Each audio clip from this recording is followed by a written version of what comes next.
राम राम राम राम राम राम राम राम नारायण नारायण नारायण नारायण। जो सुख मिल जाएगा पढ़ते सुनते विचार करते समझते हुए भी ये भ्रम नहीं मिटता है।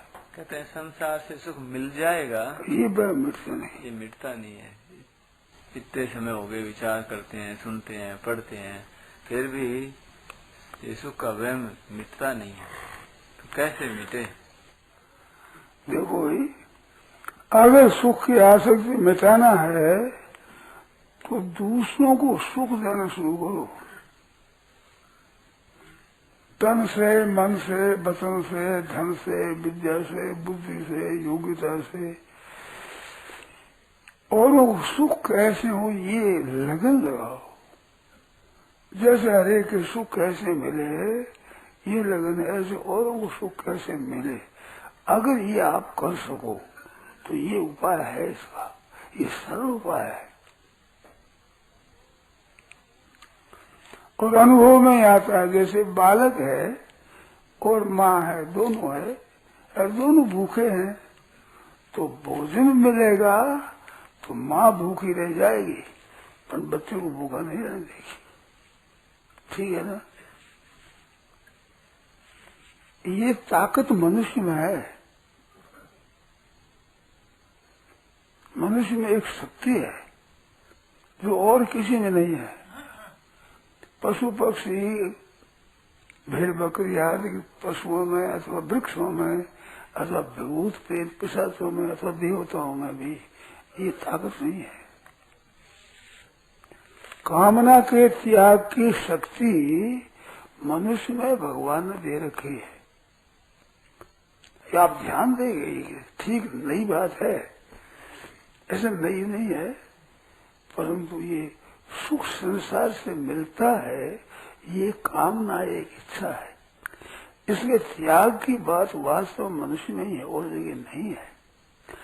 और जो इच्छा पूर्ति सुख भोगने में सब जगह है, किसी जगह इसका भाव नहीं है। देवताओं में, पशुओं में, पक्षियों में, वृक्षों में, जीव जंतुओं में, कीट पतंग में, भेड़ बकरी में। मनसा ही चीज मिलने से सुख होता है, ये सुख की आसक्ति सब में है। पर चाहना रहित होना ये केवल मनुष्य में है। और इसमें बैठो बताओ, मतलब आपको याद है, बताओ कोई कामना का त्याग कर देना ये सिवाय मनुष्यों के कहाँ है? पशु में, पक्षियों में, वृक्षों में, लता में, दूध में, घास में, भूत प्रेत पिशाच में, देवताओं में। ब्रह्म भुवनाद लोका पुनरावर्ती नोर्जुन कारण गुण संगो से सदा सदी हो जन्म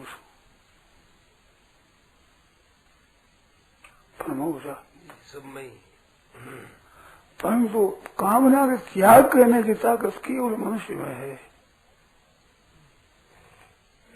ये त्याग कर सकता है। इस त्याग के लिए एक बात बताऊं आपको, संसार से सुख मिलेगा इसमें स्वतंत्रता है क्या?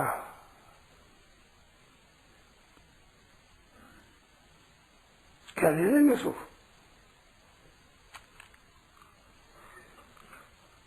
बोलो, संसार सुख मिल जाएगा? असंभव है।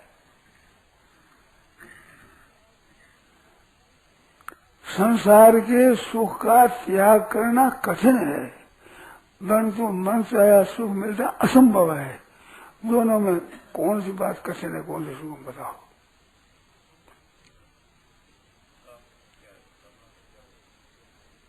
संसार सुख मिल जाएगी ये असंभव बात है, कभी मिलने का है ही नहीं। जे मिले तो स्वतंत्रता रहेगी। किसी से मिला उसे प्रातिम होना पड़ेगा कि नहीं? संसार में किसी व्यक्ति से, किसी वस्तु से, किसी घटना, किसी परिस्थिति से सुख मिलेगा तो उसकी पराधीनता रहेगी कि नहीं?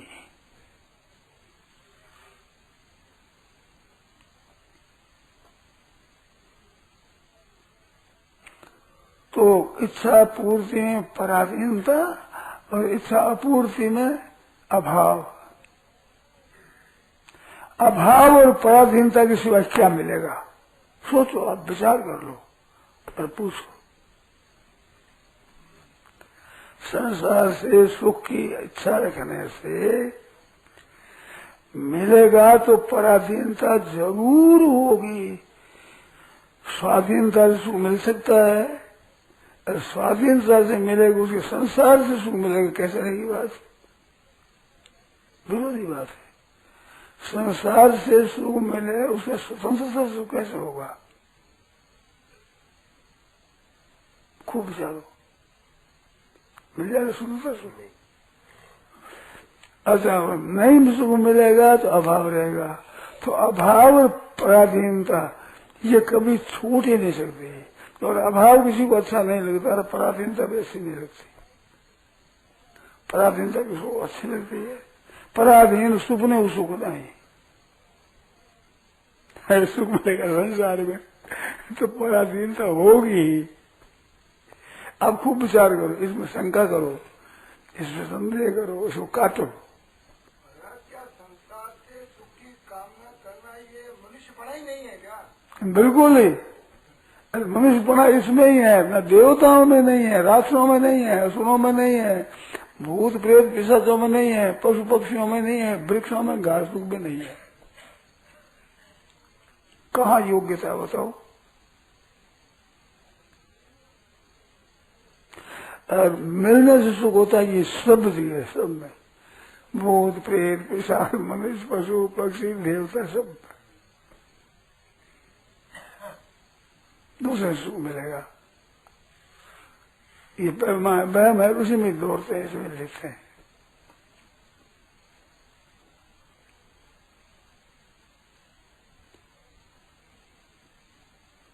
खूब आप सोचो, इसमें गहरे उतरो।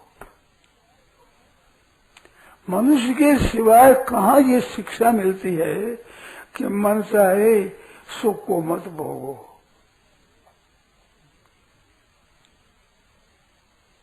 खूब बचा।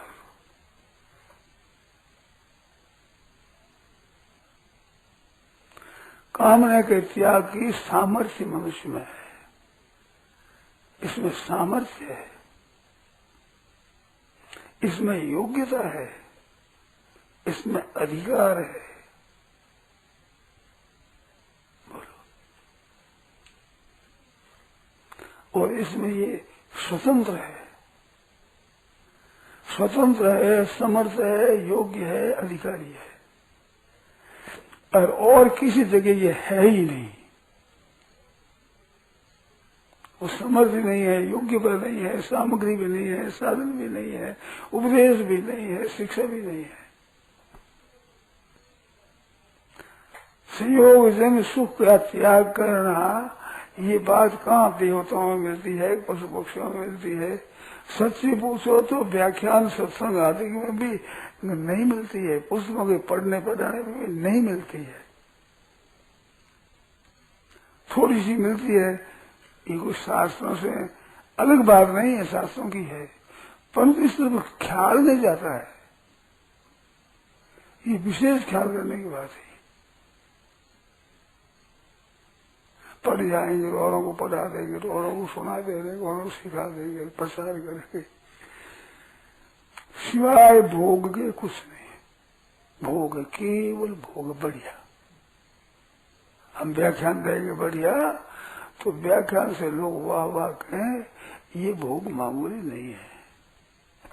शब्द स्पर्श रूप गंध का भोग है, पांचों विषयों का, उन विषयों के भोग से ये कम नहीं है। कोरा भोग है, निकाल दो।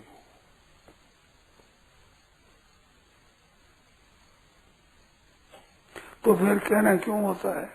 वो अपने लिए होता है, अपने से अभ्यास हो जाए, अपने से लक्ष्य हो जाए, अपने में ये बात समझ में आ जाए, कहने से, सुनने से, बात करने से, प्रश्नोत्तर करने से ये विषय खुलता है, तो अपने अकल में आ जाए। अपने अकल में आ जाए, इसके सिवाय इसमें कोई तत्व नहीं है। पर इस लोगों में से प्रचार करें, लोग हमारी महिमा करेंगे, लोग समझेंगे हमारे को, और हमारे द्वारा इतना प्रचार हो जाएगा, इतना ऐसा हो जाएगा, करेंगे।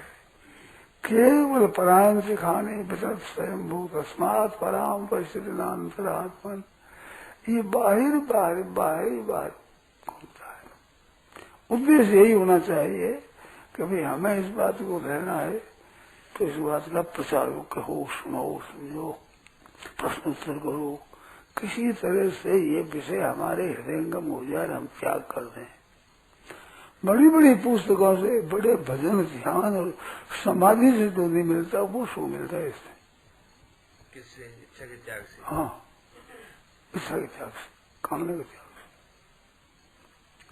से। एक कहानी आती है, एक भांड था बहुरूपिया, तो उसने संतों से युक्ति सीख ली, श्वास रोक कर बैठ जाना, समाधि लगा देना, 6 महीनों तक तो समय, 6 महीनों तक समाधि लग जाए। इस समाधि लगने क्या करते हैं, पहले खाना पीना कम कर देंगे, फिर जुलाब आदि लेकर के पोटे को साफ कर देंगे, तो पड़ा पड़ा मल सड़ जाएगा, तो भीतर बीमार हो जाएगी, आदत सड़ जाएगी। इस बार तो उनको साफ करके और बिल्कुल स्वच्छ करके फिर बैठता है, तो बैठता है तो 6 महीना 12 महीने हो जाए, हो रह जाता है। विशेष अभ्यास बात है, मामूली अभ्यास नहीं है, अभ्यास बहुत अच्छा। ऐसे एक बहुरूपिया ने एक जमींदार से ठाकुर उनके सामने कहा, कैसे मैं समाधि लगाता हूँ, बैठता हूँ, मेरे ऊपर मकान बना दिया जाए, गुम्बद बना दिया जाए, बाहर से कोई आवाज नहीं, कुछ नहीं आवे, न शब्द आवे, न हवा आवे, न कुछ संचार न, ऐसा बना दिया। वो बैठ गया भीतर। वो बनाने के बाद कुछ दिनों के बाद ठाकुर बीमार हुए, मर गए। मर गया तो लोग उसी में लग गए। अब ये किसको याद रहे, वो समझ रहे बैठा। अब कौन याद करेगा, कोई कह दे भाई मैं करूं, अब कौन याद रखे उसको, इसको याद नहीं रहा। वो महाराज रह गया, अब टीवी से जमीन से ऊपर में रेती आ गई, ऊपर अगर चलते चलते रेती आ गई, सब जगह जमीन साफ हो गई, बिल्कुल जमीन। छोटे हाथ गुमता है, वो दिखे ही नहीं। वो किसी को दिया खेत, खेती करने के लिए, तो उसने वो झाड़ माट से काट कूट करके खेती शुरू करी। खेती करते हैं तो जमीन को साफ करते हैं। आज वो ट्रैक्टर और हो गए, पहले चीर और चौक करते थे। मन इस तरह भर चलाया यूं और बस यूं चलाया, एक रोक चीर चौक, एक दफा चलाया उसको चीर कहते हैं, दोबारा इधर चलाया उस चौक कहते हैं। चीर चौक करके जमीन को पोली कर ली, जैसे पौधा जम सके ठीक तरह से, पानी में बैठ सके। और पोली में जमीन कीड़ा पड़ने तो जल्दी सूखती नहीं है, करड़ी जमीन जल्दी सूख जाती है, और पोली हो जाती है वो जल्दी सूखती नहीं। ऐसे वो हल चलाने लगे, तो हल चलाया तो वो थोड़ा हल तो पीछे चलता ही, थोड़ा जाते ज्यादा नहीं थे, उसमें वो टक्कर लगी, वो घुमस के हल अटक गया। तो ये क्या है देखा, तो हल्के वो चौ होती है, हरबानी होती है, ऊपर नीचे चौ रहती है। उस चौ को सीता कहते हैं, उस बना में सीता जी उसमें प्रकट हुई, इस बना उसे सीता जी हुआ। तो वो अटकी चौ हरबानी होती है, वो लोह की होती है, चौ होती है लकड़ी की होती है। हरबानी ऊपर रहने से वो टूटती नहीं, तो टूट जाए तो वो अटक गई। फिर वो बंद छोड़कर निकलो भी, काहे में हल सक गया, काहे में अब कैसे खेती होगी। तो खोदने लगे, खोदने एक मकान निकल आया। मकान खोद को देखा तो एक गुम्बद था मकान, इधर उधर खोद दिया, मगर कोई दरवाजा ही नहीं उसके, कोई बारी नहीं, कुछ नहीं, ऐसे ही। तो उसको लगे तोड़ने लगे। तो ऐसे जड़ समाधि होती है, जड़ समाधि होती है। तो जड़ समाधि में कोई नाड़ी दबने से होती है, कोई नाड़ी दब जाए खुल जाए। तो उनको तोड़ने समय ईंट पड़ी ऊपर, तो समाधि खुल गई। समाधि खुली, फिर बाहर आया, कहलाता करो घोड़ा लो। ठीक, क्या बात है, कैसे आदमी निकला, बोलते लो साकरों घोड़ा, ये क्या अर्थ हो गई, हम कौन समझेगा अर्थ हो गई। तो एक दो पीढ़ी बीत गई, साबुन मर के बाद लोग याद नहीं, तो भूत प्रेत है, पिशाच है, क्या है। मनुष्य देखा ठीक मनुष्य उठाओ घोड़ा। इतना वर्ष तक लगा रहे समाधि, तो भीतर में घोड़े की इच्छा है, वो वैसी की वैसी रहती है, कुछ भी फर्क नहीं पड़ता उसमें। इतना दिन एकाग्रवार समाधि का मिल रहा। जय राम जी, लाओ ठाकुर घोड़ा। फिर पूछ पता लगेगा वो ठाकुर कहीं थी, वो ठाकुर चल बसे। अब कौन कहे उसको।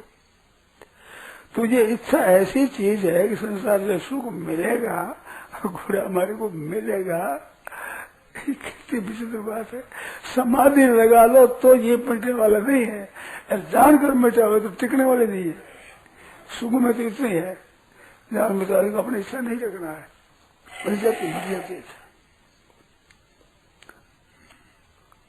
क्या समझे, हम मिटाना चाहें तो मिटाने की योग्यता अपने में है, अधिकार है भगवान तरफ से, बल है हमारे में, इच्छा मिटाने का बल है।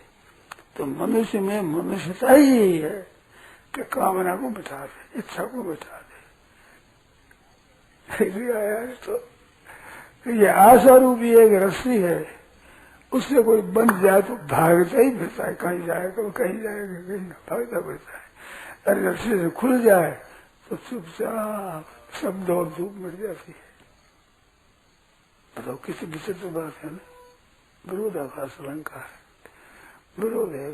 बंधा हुआ तो दौड़ता टिकता नहीं, अरे खुल जाए तो जाते ही नहीं, बैठा मस्ती से, कोई नहीं ऐसी मर्जी है, मौज हरदम मौज हो रही है।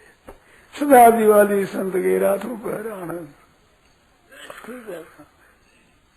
अरे ये कामना रह जाएगी ना, स्वर्ग में ब्रह्मलोक तो टिक रहेगी नहीं, कहीं किसी लोक में चले जाओ, क्षीणे पुण्य मर्त लोकम भी शांति, आ ब्रह्म भुवना लोक पुनरावर्तिना। अरे मिटाओ तो अभी मौका है, मिल जाएगी। उसमें एक बताया कि दूसरों को सुख कैसे हो, दूसरों को सुख देने की धुन लग जाएगी तो मिट जाएगी, विवेक विचार से मिट जाएगी, भगवान की प्रार्थना से मिट जाएगी, भजन से तत्पर मिट जाए तो मिट जाएगी। मिटाना है ये जोरदार इच्छा होगी मिट जाएगी, उपाय मिल जाएगा, नया नया उपाय मिल जाएगा, परंतु पहले खुद आप तैयार हो जाएंगे, हमें इसको मिटाना है, मिट जाएगी। ऐसी बात है महाराज। अब इसमें पूछो कोई बात, शंका जो पूछो। विवेक से विचार से कैसे मिटेगी? कौन विचार में तो ये बात आती है कि सुख मिलेगा, और अब उस विचार से सुख की आसक्ति नहीं, विचार इसमें मिटाने के लिए। ये कैसे मिटे, ये विचार ऊंधा विचार क्यों करो, विचार बोल तो सुलटा करो। श्री शंकराचार्य महाराज ने लिखा है कि मैं उसने बताया कि को दीर्घ रोगो भव एव साधो, संसार प्रश्नोत्तरी में था कि दीर्घ रोग कौन सा है, कि दीर्घ रोग है जना तो मर गया, मरना जन्म गया। अब घोर चक्र का अंत कैसे आवे, उम्र बीत जाती है बैल की, घूमते घूमते फिरते फिरते चलते चलते उम्र बीत जाती है, अरे एक कदम नहीं जाता वहां का वहीं रहा। बोलो सच्ची दूरी, उम्र भर चलता है और कहीं गया नहीं, वहां का वहीं रहा। ऐसे स्वर्ग में जाओ, सीने बोले मत लोग बोले, फिर स्वर्ग में बस तुम लोग जाओ, कुछ आओ जाओ जाओ, सिवाय चक्कर काटने के कुछ मिलना नहीं है। जन्म जाए तो मरना बाकी, मर जाए तो जन्मना बाकी, जन्म जाए तो मरना बाकी, मर जाए तो जन्मना बाकी, ये बाकी बाकी रहेगा। जब तक इच्छा है, मन में चाहना है, तब तक कारण गुरु संग से सदा सदैव जरूर भटकना होगा। कितना बड़ा दीर्घ रोग होगा बताओ। चाहना पूरी हो गई नहीं, चाहना जिम प्रतिलाभ रोग अधिकारी, जो चाहना पूरी होगी तो चाहना और ज्यादा होगी। ये बात बताओ सर। ये व्यायाम बुद्धि में है तो बुद्धि में ही विचार करने से मिटेगा क्या महाराज? खुद में है ये, बुद्धि में हो तो पड़ी लो बने, कोई बात नहीं है। मुश्किल तो यह होगी ना, बुद्धि में मन में नहीं है, ये ना इंद्रिया में है, ये खुद में है। खुद में है, खुद में है, खुद में है। सुन लिया कि आत्मा तो शुद्ध नित्य शुद्ध बुद्ध मुक्त स्वरूप है, इसमें कोई हिस्सा नहीं है। ये है बातें और मेरे में है, ये है अनुभव।